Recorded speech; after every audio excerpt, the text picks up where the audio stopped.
ICC टी20 world cup 2024 के बाद Pakistan cricket team में बड़ी उखाड़ पिछाड़ होने जा रही है। कप्तान की तब्दीली लाजमी करार दी गई है और उसके अलावा कुछ और चीज़ें हैं जो कि आपके साथ शेयर करनी है।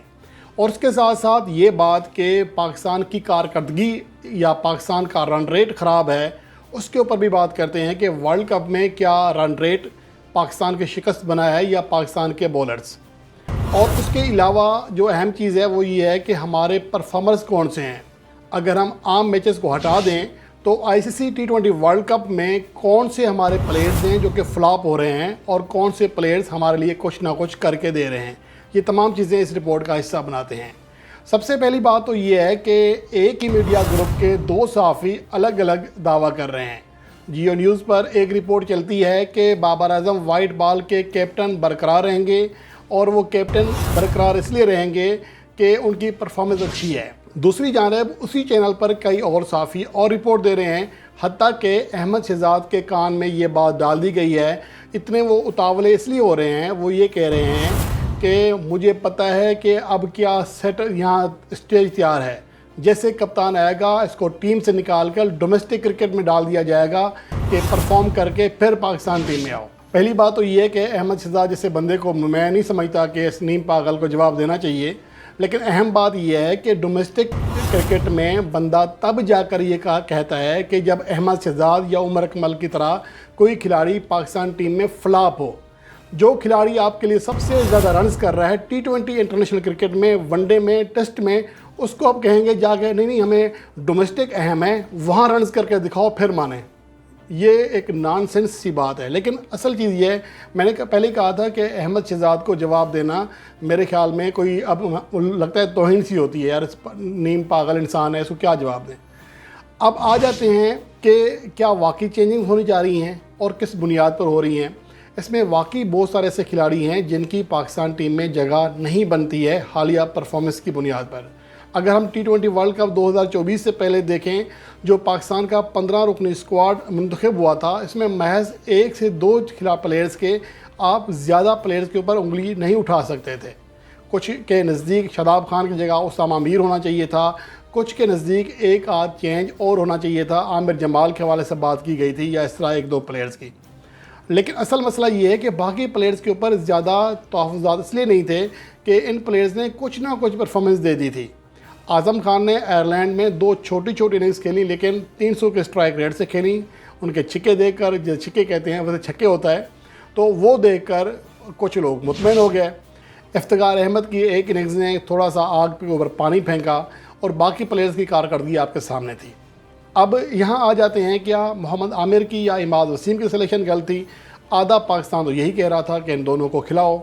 इवन के जो साबिक प्लेयर्स थे वो भी कह रहे थे, हम भी कह रहे थे। तो मेरे ख्याल में सिलेक्शन का मसला नहीं है। मैंने ऑलरेडी बताया कि टीम के अंदर जब आपकी ग्रुपिंग हो जाती है, टीम की यूनिटी ख़त्म हो जाती है, तो फिर इस तरह के मसाइल आते हैं। चलें, ये बातें बार बार होती रही हैं। अब आ जाते हैं कारकर्दगी के ऊपर कि परफॉर्मेंस की बुनियाद पर क्या पाकिस्तान टीम ख़राब खेली है। अगर हम टी20 वर्ल्ड कप 2024 के अमेरिका में खेले जाने वाले मैचेस पर निगाह डालें तो पाकिस्तान ने 6.59 के रन रेट के साथ रन्स किए हैं, जो कि यूएसए और कनाडा, जो कि तकरीबन मेज़बानी हैं, कनाडा पड़ोसी मुल्क है यूएसए का, तो उनके अलावा किसी भी मेहमान टीम का सबसे बेस्ट रन रेट है। इवन के इंडिया से मामूली सा लेकिन बेहतर है। और यहाँ पर साउथ अफ्रीका ने 5.41 के रन रेट से रन्स करने के बावजूद तीनों मैचेस जीते हैं। और इसके साथ साथ बांग्लादेश ने भी एक मैच जीता है, 6 रन फी यानी गेंदों के बराबर रन्स किए हैं। आयरलैंड ने यहाँ पर 6.13 का रन रेट हासिल किया। तो ओवरऑल यहाँ कहने का मकसद ये है कि लो स्कोरिंग पिचेस पर रन रेट इतना मसला मैटर नहीं करता। आपको जो शिकस्त हुई डैलस में, उसमें क्या हुआ कि आखिरी 3 गेंदों पर अगर हारिस रऊफ़ 12 रन्स का दिफा नहीं कर सकते, ऐसी पिचेस पर जहाँ पर रन्स बनना ही मुश्किल हैं, तो फिर सवाल हारिस रऊफ़ से भी पूछना चाहिए। हम एक ही चीज़ को पकड़ के बैठे हुए हैं, स्ट्राइक रेट, पता नहीं किसने ये बातें कान में डाल दी हैं, स्ट्राइक रेट। तो अगर ऐसा होता तो साउथ अफ्रीकी टीम स्ट्राइक रेट में श्रीलंका के बाद दूसरी बदतरीन टीम होने के बावजूद अपनी तमाम तीनों मैचेस ना जीतती। और पाकिस्तान से कम रन रेट के बावजूद इंडियन टीम अपने मैचेस ना जीतती। तो ये समझने की चीज़ है। हमारे बॉलर्स ने एक तो अमेरिका वाला मैच हरवाया, उसके बाद क्या हुआ कि ऐसी पिचेस पर मोहम्मद आमिर ने सुपर ओवर में 18 रन दे दिए, जहां पर सिंगल डबल के अलावा बड़े शॉट्स लगते ही नहीं थे। और उसके बाद न्यूयॉर्क में भी ये सूरत हाल रही कि कोई भी टीम बड़ा स्कोर नहीं कर सकी। पाकिस्तान टीम के बारे में ये कहा जाए कि वो 120 रन नहीं कर सकी, तो ये भी देखा जाए कि पाकिस्तान ने इंडिया को भी 120 रन नहीं करने दिए। इसका दिफा मैं इसलिए नहीं कर रहा, लेकिन ये कि ओवरऑल ये पिचेस ख़राब थी। मैं ये नहीं कह रहा कि पाकिस्तान टीम अच्छा खेली है। इन पिचेस के ऊपर आप रन रेट की, स्ट्राइक रेट की ज़्यादा बात नहीं कर सकते। सभी टीमों का ये हाल है। अब आ जाते हैं परफॉर्मेंस के ऊपर। पाकिस्तान के जो बैटर्स हैं उनमें दो ही खिलाड़ी हैं जिन्होंने 50 रन की हद पार की है। मोहम्मद रिजवान 93 रन और बाबर आजम 90 रन। और एवरेज देखें 46 की एवरेज है रिजवान की और 36 की एवरेज है बाबर आजम की। इसके अलावा पाकिस्तान की पूरी बैटिंग लाइन में मासवाए शादाब खान के कोई भी नहीं है जिसकी एवरेज 15 रन फी इनिंग से ऊपर हो। अब शादाब खान के ऊपर बहुत ज़्यादा सवालात उठ रहे हैं कि अपने यार दोस्त को खिला रहा है, ये कर रहा है। यार मुझे एक समझ नहीं आती है कि आप रन्स के एतबार से आपका तीसरा खिलाड़ी है, ठीक है, आप उसको कह सकते हैं। अमेरिका के खिलाफ अगर 169 रन बनाए थे तो इसमें सबसे बड़ा किरदार शादाब खान का था। 25 गेंदों पर 40 रन करके गया था। अगर उन्हें भारत के खिलाफ इमाद वसीम से पहले मौका दिया जाता तो शायद सूरत बेहतर हो सकती थी। लेकिन चलें, ये एक ऐसी चीज़ें हैं, इसकी कोई बनतक नहीं बनती है। जब हारना होता है तो इस तरह की चीज़ें फिर सवालात खड़े होते हैं। अब आपके परफॉर्मर्स कौन से हैं? फ़खर जमान ने 3 मैचेस खेले हैं, 28 रन किए हैं, सिर्फ 13 उनका बेस्ट स्कोर है, 9 रन फी इनिंग्स की एवरेज है, 133 का स्ट्राइक रेट है जो कि शादाब खान से भी कम है। यानी कि फ़खर जमान ने अपना किरदार अदा नहीं किया। अब ऐसा नहीं होता कि हर टीम के अंदर भी तमाम के तमाम प्लेयर 150 प्लस रन के स्ट्राइक रेट से खेलने वाले खिलाड़ी होते हैं। केन विलियमसन को देख लें, बाकी टीमों में देखें, 1-2 ऐसे खिलाड़ी होते हैं जो कि 125-130 के स्ट्राइक रेट से खेलते हैं, लेकिन उनका काम जो होता है वो इनिंग्स बिल्ड करना होता है। अब उसके बाद अच्छा, पहले ये भी कहा जाता था कि बाबर आजम और रिजवान सारी गेंदें खेल लेते हैं, बाकी प्लेयर्स को मौका नहीं मिलता। तो इस टूर्नामेंट में तो मौका मिला है सबको।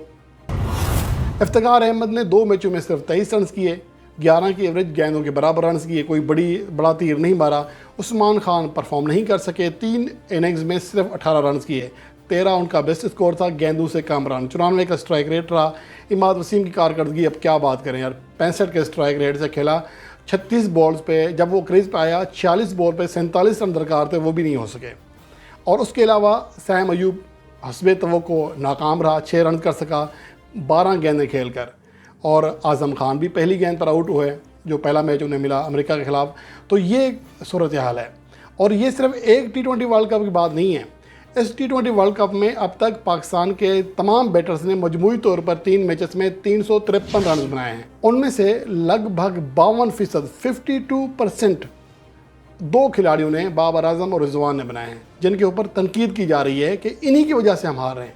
भाई आपकी पूरी टीम उससे ज़्यादा रन हैं इन 2 बल्लेबाजों के, फिर आप ये कैसे कह सकते हैं कि हम इन्हीं की वजह से हार रहे हैं? ठीक है, एक मैच ऐसा था रिजवान ने फिनिश नहीं किया इंडिया के खिलाफ, अच्छी विकेट पर सेट हो चुके थे, ये आप कह सकते हैं। लेकिन ये नहीं कह सकते हम सिर्फ हार इन्हीं की वजह से रहे हैं, इनको हटाओ इनको हटाओ। यार बाकी प्लेयर्स क्या कर रहे हैं? आपने देखा कि आखिरी जो मैच था इंडिया का USA के खिलाफ, उसमें विराट कोहली नाकाम हुए, 0 पर आउट हुए, रोहित शर्मा नाकाम हुए, लेकिन सूर्य कुमार यादव ने 50 करके अपनी टीम को जितवा दिया। तो टीमें ऐसे चलती हैं। ऐसा नहीं होता कि हर मैच में तो आपके 2 ही प्लेयर परफॉर्म करेंगे तो आप जीतेंगे, नहीं तो नहीं जीतेंगे, ऐसा कहीं नहीं होता। फ़खर जमान के हवाले से मैं हमेशा कहता हूँ कि उनकी कारकर्दगी में तसलसल नहीं है, और ये बात अभी से नहीं कह रहा, मैं काफ़ी सालों से कह रहा हूँ। अब आ जाते हैं कि बाबर आजम और रिजवान जो हैं बड़े इवेंट्स में नहीं खेलते, यानी कि ICC T20 वर्ल्ड कप्स में नहीं खेलते। अब मैं आखिरी 3 एडिशन की बात कर रहा हूँ, 2021, 2022 और 2024। 2021 का T20 world cup Babar Azam top scorer थे, और उसके अलावा ये 2 ही खिलाड़ी हैं जो कि इन 3 एडिशन में 175 से ज़्यादा रन कर सके हैं। दोनों ने 500 से ज़्यादा रन किए हैं। और फिर वही बात है कि 53% रन इन 2 प्लेयर्स ने किए हैं इन 3 एडिशंस में। और शान मसूद की कारकर्दगी बेहतर थी, लेकिन वो सिर्फ एक वर्ल्ड कप खेले 2022 का, 175 रन किए, तो लगभग 44 की एवरेज थी, 118 का स्ट्राइक रेट था। स्ट्राइक रेट थोड़ा कम था लेकिन ओवरऑल सही खेले। लेकिन एक ही टीम के अंदर आप सारे एक जैसे प्लेयर्स नहीं रख सकते जो कि 120 130 के स्ट्राइक रेट से खेलें। और उसके अलावा फ़खर जमान की कारकर्दगी यह है कि 10 मैचेस की 9 इनिंग्स में 157 रन किए हैं और 20 रन फी इनिंग से भी कम एवरेज है, 121 का स्ट्राइक रेट है। ये कोई बड़ा स्ट्राइक रेट नहीं है, सिर्फ 150 है उनकी। शादाब खान ने 9 इनिंग्स के लिए 142 रन किए हैं, 23 की एवरेज है और 156 का स्ट्राइक रेट है।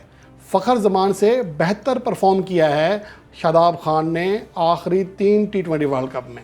मैं ये नहीं कह रहा कि फ़खर जमान बैट्समैन अच्छा नहीं है, मैं ये कह रहा हूँ कि उनकी कारकर्दगी में तसलसल नहीं होता। जब रन्स करने पे आएँ तो वो दुनिया के मिचेल स्टार्क बड़े बड़े बॉलर्स को उठा के बाहर फेंकते हैं। जब वो नहीं करते तो फिर यूएस के खिलाफ भी नाकाम होते हैं, वो फिर छोटी टीमों के खिलाफ भी नाकाम होते हैं। ये आज से नहीं चल रहा, उनके कैरियर के आगाज़ से चल रहा है और ये मसला मैं हमेशा पॉइंट आउट करता हूँ। यहाँ पर किसी एक खिलाड़ी को हम टारगेट करने के बजाय अगर रियल मसाइल देखें तो हमें बहुत ज़्यादा आसानी हो सकती है अपनी टीम को रीबिल्ड करने में। अब जो हमारे बाकी प्लेयर्स हैं, मोहम्मद हारिस 24 की एवरेज है, 144 का उनका स्ट्राइक रेट था। 2022 में बड़ा अच्छा खेले थे, 3 वही खेले, उसके बाद वो नाकाम है। तो ये सूरत हाल है पाकिस्तान के प्लेयर्स की।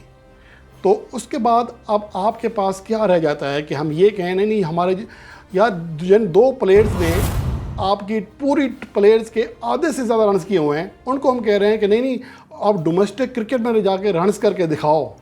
जैसे डोमेस्टिक क्रिकेट में ग्लेन मैकग्रा खेल रहा है, डेनिस लिली खेल रहे हैं, उनके खिलाफ रन्स करके दिखाओ, ये शर्त रख रहे हैं।